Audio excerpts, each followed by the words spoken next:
Badaun seat को लेकर काफी ज्यादा चर्चा है क्योंकि इस बार समाजवादी पार्टी ने वहां से अपने दिग्गज नेता चाचा शिवपाल को चुनावी मैदान में उतारा है। जबकि भारतीय जनता पार्टी ने अभी तय नहीं किया कि बदायूं सीट पर किसे कैंडिडेट बनाया जाएगा।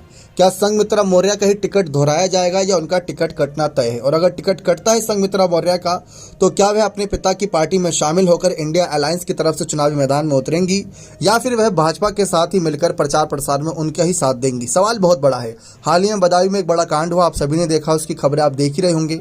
उस वजह से बदायूं सांसद संघमित्रा मौर्य और ज़्यादा फंस सकती हैं क्योंकि विपक्ष पूरी तरीके से इस माहौल को कहीं ना कहीं भाजपा के व्यवस्था पर सवाल खड़े करते हुए यहाँ पर आगे रख रहा है। तो ये बहुत बड़ी घटना कही जा रही है।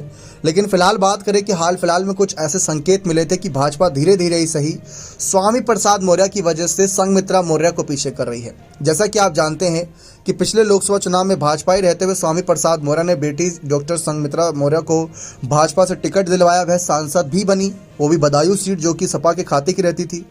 फिर विधानसभा चुनाव से स्वामी प्रसाद मौर्य सफाई हो गए। उनकी बेटी संघमित्रा ने भाजपा के प्रदेश स्तरीय नेताओं पर आरोप लगाए थे, परंतु उन्होंने पार्टी नहीं छोड़ी। उनकी सक्रियता तो बढ़ी, लेकिन भविष्य की स्थिति टिकट घोषित होने के बाद ही साफ होगी। बीते विधानसभा एवं निकाय चुनाव में वह भाजपा प्रत्याशी के प्रचार में शामिल नहीं थी। एक महीने पहले वह सक्रिय हो गई, मगर अब भाजपा नेताओं का मन उखड़ा सा लग रहा है। इसके साथ साथ 27 जनवरी को मुख्यमंत्री के आगमन पर उन्हें मंच पर कुर्सी मिली, मगर संबोधन का अवसर नहीं मिला। इससे पहले जब उप मुख्यमंत्री केशव प्रसाद मौर्य बिलसी आए थे तब भी उन्हें मंच पर स्थान तो मिला, लेकिन वहां भी संबोधन का अवसर नहीं मिला। हालांकि विकसित भारत संकल्प यात्रा के दौरान वे आयोजन में लगातार सक्रिय दिखी। पार्टी में जिला स्तर पर टिकट को लेकर अभी कोई हलचल नहीं दिखी, लेकिन कयास लगाए जा रहे थे कि कुछ भी हो सकता है। जैसा कि आप जानते हैं कि एक तरफ शिवपाल ने मोर्चा संभाल लिया और शिवपाल के मोर्चा संभालते ही कहा यह जा रहा है कि भाजपा इतनी डर गई है कि वह अपना कैंडिडेट तक अनाउंस नहीं कर रही। लेकिन एक सवाल ये था कि अगर संघमित्रा नहीं तो कौन, तो उसमें केशव प्रसाद मौर्य, अपर्णा यादव जैसे कुछ बड़े नाम चर्चाओं में बने हुए थे। लेकिन अब सवाल यह भी है कि अगर संघमित्रा मौर्य का टिकट कटता है तो क्या वह अपने पिता की पार्टी की तरफ जाएंगी या नहीं, ये सवाल बहुत बड़ा है।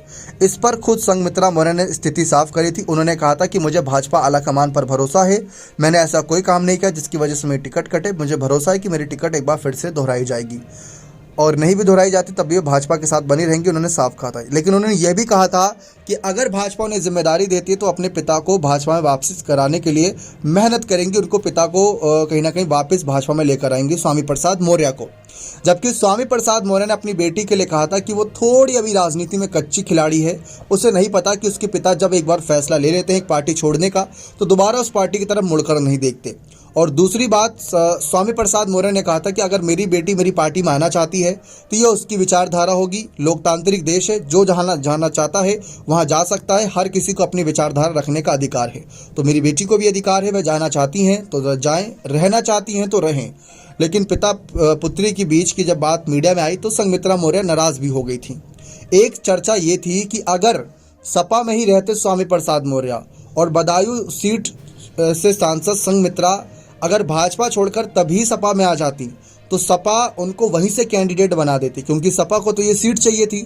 अब धर्मेंद्र यादव को वैसे भी आजमगढ़ से अखिलेश लड़ा रहे हैं चुनाव, और ऐसे में अगर देखा जाए तो चाचा शिवपाल को किसी और सीट से उतारा जा सकता था।